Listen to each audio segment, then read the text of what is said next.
నమస్తే welcome to our channel నేను సిరి YS Sharmila కోసం తెలంగాణ ముఖ్యమంత్రి రేవంత్ రెడ్డి గారు తనకి కోసం క్యాంపెయినింగ్ చేయబోతున్నారు ఏపీలో అని తెలుస్తుంది అండ్ దానికోసం ఒక కొత్త మేనిఫెస్టోని కూడా రిలీజ్ చేయబోతున్నారని తెలుస్తుంది ఎలాగైనా కూడా 15% ఓటు బ్యాంక్ సంపాదించాలని కూడా వాళ్ళు అనుకుంటున్నట్టు తెలుస్తుంది సో ఈ అంశాన్ని మనకి క్లుప్తంగా చెప్పడానికి మనతో పాటు ఉన్నారు ప్రముఖ senior journalist and political analyst CS Rao garu నమస్కారం సార్ ఏపీలో రాజకీయాలు రోజు రోజుకి అంటే హీట్ ఎక్కిపోతున్నాయి కొత్త అంశాలు తెరపైకి వస్తున్నాయి అయితే మనం చూసుకున్నట్టయితే వైఎస్ షర్మిల గారు కాంగ్రెస్ నుంచి పోటీ చేస్తున్నారు సో ఇక్కడ గతంలో చూసుకున్నట్టయితే తెలంగాణలో పక్క రాష్ట్రం నుంచి వచ్చి క్యాంపెయినింగ్ చేయడం జరిగింది అండ్ ఇలాగనే ఇప్పుడు ఏపీలో కూడా ఇక్కడ తెలంగాణ ముఖ్యమంత్రి వెళ్ళి అక్కడ క్యాంపెయినింగ్ చేస్తారని చెప్పేసి కూడా తెలుస్తుంది అండ్ మేనిఫెస్టో కూడా రిలీజ్ చేయబోతున్నారని కూడా తెలుస్తుంది ఇందులో ఎంతవరకు వాస్తవం ఉంది సార్ సో ఒకటేంటంటే ఏపీ మేనిఫెస్టో రెడీ అయింది కాంగ్రెస్ పార్టీది సో ఆ మేనిఫెస్టోకి ముహూర్తం కూడా నిర్ణయించారు అలాగే ప్లేస్ కూడా నిర్ణయించారు తిరుపతి వేదికగా చేసుకొని ఈ నెల 25వ తారీఖున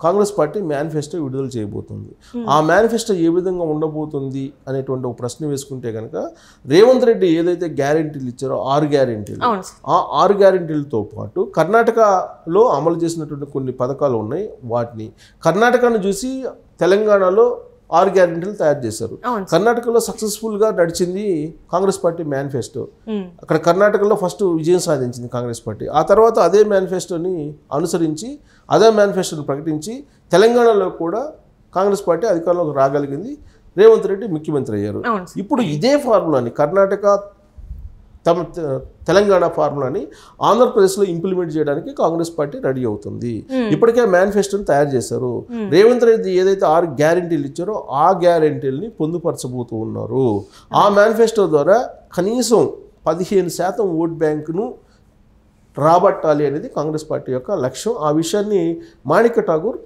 అనంతపురం జిల్లాలో ఇవాళ పర్యటిస్తున్నారు ఆ సందర్భంగా ఆయన వెల్లడించారు అంటే వాళ్ళ టార్గెట్ ఏందో అర్థమవుతుంది ఆ టార్గెట్ రీచ్ కావడానికి మొత్తం సరంజామా ఏం తయారు చేసుకుంటున్నారో కూడా అర్థమైంది మేనిఫెస్టో కూడా అర్థమైపోయింది సో ఇక ఈ 15% ఒకవేళ వాళ్ళ టార్గెట్ రీచ్ అయితే అక్కడ ఏ పార్టీకి నష్టం జరిగేటువంటి అవకాశం ఉంది వైఎస్ఆర్ కాంగ్రెస్ పార్టీకి నష్టం జరుగుతుందా లేదా తెలుగుదేశం పార్టీకి నష్టం జరుగుతుందా కూటమికి అనే దాని మీద మనం విశ్లేషణ చేసుకుంటే కనుక విచిత్రంగా ఏంటంటే అక్కడ ఒకవేళ కనుక అక్కడ ఈ మేనిఫెస్టో వర్కౌట్ అయితే 15% రీచ్ అయ్యేటువంటి అవకాశం ఉంది ఈ 15% రీచ్ అయితే కనుక భారీగా ఏదో ఒక పార్టీ నష్టపోయేటువంటి ఛాన్సెస్ ఉన్నాయి అనేది వినిపిస్తూ ఉంది ఒకవైపు ఏంటంటే షర్మిల ఆల్రెడీ ఇప్పటికే జిల్లాల మీటింగ్లు పెట్టుకున్నారు జిల్లాల మీటింగ్లు పెట్టుకుని ఆయన వెళ్తూ ఉన్నారు జిల్లాల మీటింగ్లో ఇప్పటికే జగన్మోహన్ రెడ్డిని టార్గెట్గా చేశారు జగన్మోహన్ రెడ్డిని టార్గెట్గా చేసి ప్రచారం నిర్వహిస్తూ ఉన్నారు ఇప్పుడు మళ్ళీ జిల్లాల మీటింగ్లు పెట్టుకున్నారు ఒక విడత అయిపోయింది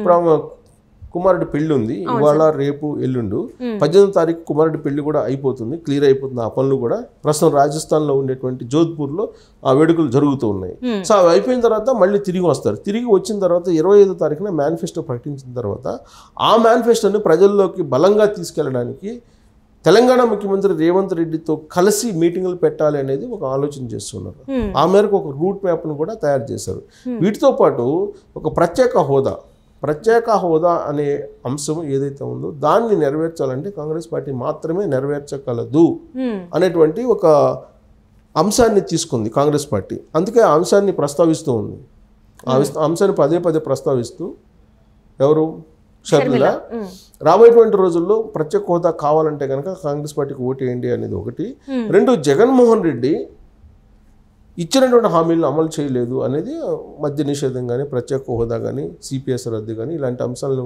అన్నింటినీ కూడా ప్రస్తావిస్తూ ఉన్నారు ఇప్పటి వరకు కూడా రాబోయేటువంటి రోజుల్లో జాతీయ నేతలు ఎవరైతే ఉన్నారో కాంగ్రెస్ పార్టీకి వాళ్ళతో కలిసి ఆమె ప్రచారాన్ని మరింత ఉధృతం చేయబోతూ ఉన్నారు అది కూడా తిరుపతి వేదికగా చేసుకొని ఈ ప్రకటన చేయబోతూ ఉన్నారు ఎందుకు చేయబోతున్నారంటే తిరుపతి వేదికగా చేసుకొని మేనిఫెస్టోని తిరుపతి కేంద్రంగా చేసుకొని రాజధాని అంశాన్ని నరేంద్ర మోడీ ప్రకటించారు ఆంధ్రప్రదేశ్లో కొత్త రాజధాని ఢిల్లీ తరహా రాజధాని నేను నిర్మించి ఇస్తానని చెప్పి ప్రామిస్ చేశాడు నరేంద్ర మోడీ 2014 ఎన్నికల సందర్భంగా ఆ తర్వాత రాజధానికి సంబంధించి ఒక క్లారిటీ రాకపోగా 3 రాజధానులని 4 రాజధానులని జెరూసలంతో కలిపి 5 రాజధానులని ఇలా ఒక సెటైరిక్ అంశంగా మారిపోయింది అమరావతి రాజధాని అనేది అది ఒక సెటైరిక్ అంశం ఒక మీమ్ మీమ్ క్రియేట్ చేసుకునే దానికి కేంద్రంగా మారిపోయింది. అదే సార్, ఆ పార్టీలో ఉన్న ఈ వైవి సుబ్బారెడ్డి గారు ఈ అంశాన్ని తెరపైకి తీసుకొచ్చారంటే అభివృద్ధిని దాచడానికి, అభివృద్ధి ఏం జరగలేదు అని దాచడానికి ఈ అంశాన్ని మళ్ళీ తెరపైకి తీసుకొచ్చారని కూడా ఒక వాదన అయితే వినిపిస్తుంది సార్. సో ఇందులో అయితే వాళ్ళు ఫెయిల్ అయ్యారనే అనుకుంటున్నారు అందరు కూడా. ఎక్కడ చూసినా కూడా మీరు అన్నట్టు 5 రాజధానులను చేయండి అని చెప్పేసి మాట్లాడుతున్నారు. సో ఇక్కడ అంటే కాంగ్రెస్ గెలిచే సూచనలు బాగా కనిపిస్తున్నాయని అనుకోవచ్చా సార్? మరి గెలిచే సూచనలు లేవు కాబట్టి వాళ్ళు 15% కనీసం మన ఓట్ బ్యాంక్ సాధించుకునేందుకు అనుగుణమైనటువంటి మేనిఫెస్టోని తయారు చేయాలి అనేది వాళ్ళు టార్గెట్. ఎందుకంటే గెలిచే అవకాశం లేదనేది వాళ్ళకి తెలుసు. లాస్ట్ ఎలక్షన్లో 1.5% కూడా వాళ్ళకి ఓట్ బ్యాంక్ లేదు. 2014 ఎన్నికల్లో అయితే అసలు తరిమి కొట్టారు కాంగ్రెస్ పార్టీ వాళ్ళని జనాలు అక్కడ. అంటే రాష్ట్రాన్ని విడదీశారని చెప్పేటువంటి ఒక కోపంతో కాంగ్రెస్ పార్టీ వాళ్ళని ఎంబడించి కొట్టారు. అప్పుడు ప్రచారం కూడా మెగాస్టార్ చిరంజీవి చేశారు. ఆయన సభలకి వెలవలు పోయాయి, అసలు ప్రజలే రాలా. సో అంత పెద్ద మెగాస్టార్ చిరంజీవి సభలకే జనాలు రాలేదంటే ఆంధ్రప్రదేశ్ ప్రజలు కాంగ్రెస్ పార్టీ మీద ఎంత వ్యతిరేకంగా ఉన్నారనేది అర్థమవుతుంది. 2019కి వచ్చేటప్పటికి కొంత కోపం తగ్గినప్పటికీ కూడా అక్కడ నాయకత్వం లేకపోవడం, నాయకత్వం లేమి, తర్వాత ప్రజల్లో ఉండేటువంటి వ్యతిరేకత, వీటిని కారణంగా 1.5% అయితే వచ్చింది. కానీ ఈసారి ఆ 1.5 కాస్త 15% పెంచుకోవాలి అనేది వాళ్ళ ఆలోచన. దానికి సంబంధించి ఒక అట్రాక్టివ్ మేనిఫెస్టోని తయారు చేయాలి అనేది ఒక ఆలోచన చేసి ఇప్పుడు మహిళలకు ఉచిత బస్సు, తర్వాత మహిళలకు ప్రతి మహిళకు 15,000 రూపాయలు అట్ట ఆల్రెడీ ప్రకటించారు కదా కొన్ని. ఇక్కడ ఉచిత గ్యారెంటీలు 6 గ్యారెంటీలు, సిలిండరు 500 రూపాయలకి సిలిండరు, ఇలాంటివన్నీ మళ్ళీ అక్కడ ఆంధ్రప్రదేశ్లో వినిపించబోతున్నారు.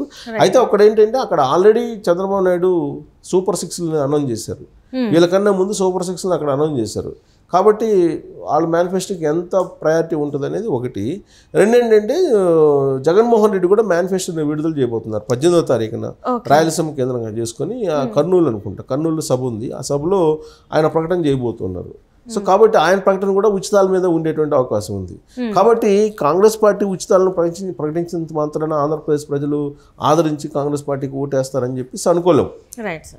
కాబట్టి అక్కడ ఏంటంటే ఒకవేళ ఓట్ బ్యాంక్ చీలిపోతే ఎవరిది చీలిపోతుంది అనేటువంటి ఒక చర్చ అయితే జరుగుతుంది ఎక్కువగా. సహజంగా అందరూ అనుకునేది ఏంటంటే కాంగ్రెస్ పార్టీ నుంచి వైఎస్ఆర్ కాంగ్రెస్ పార్టీకి ఓట్ బ్యాంక్ వెళ్ళింది కాబట్టి ఆ ఓట్ బ్యాంకే వెళ్తుంది అనేది సహజంగా అనుకుంటూ ఉన్నారు. ఆ విషయాన్ని ఉండవల్లి అరుణ్ కుమార్ సీనియర్ పొలిటీషియన్, ఆంధ్రప్రదేశ్ గురించి బాగా తెలిసినటువంటి ఆయన కూడా అంచనా వేస్తున్నారు. సో అదే జరిగితే కనుక జగన్మోహన్ రెడ్డి దారుణంగా ఓడిపోయేటువంటి అవకాశం ఉందనేది అందరూ వేస్తున్నటువంటి అంచనాలు.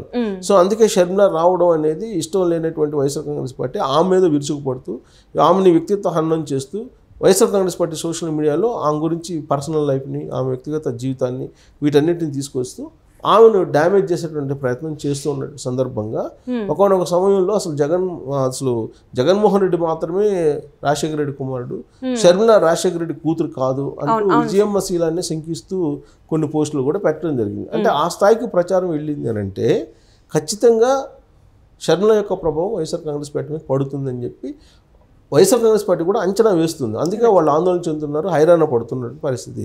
సో ఇప్పుడు తిరుపతిలో రేపు 25వ తారీఖున మేనిఫెస్టో అనౌన్స్ చేసి ప్రజల్లో కనుక వెళ్తే అప్పుడు వచ్చేటువంటి మార్పు ఏంటి అనేది మనం అబ్జర్వ్ చేయాలి. ఆ రోజున వైఎస్ఆర్ కాంగ్రెస్ పార్టీకి ఎంత డ్యామేజ్ ఉండేటువంటి అవకాశం ఉంది, లేదా ఇతర పార్టీలకి ఎంత అవకాశం ఉందనేది మనం అంచనా వేసుకునేదానికి అవకాశం ఉంది.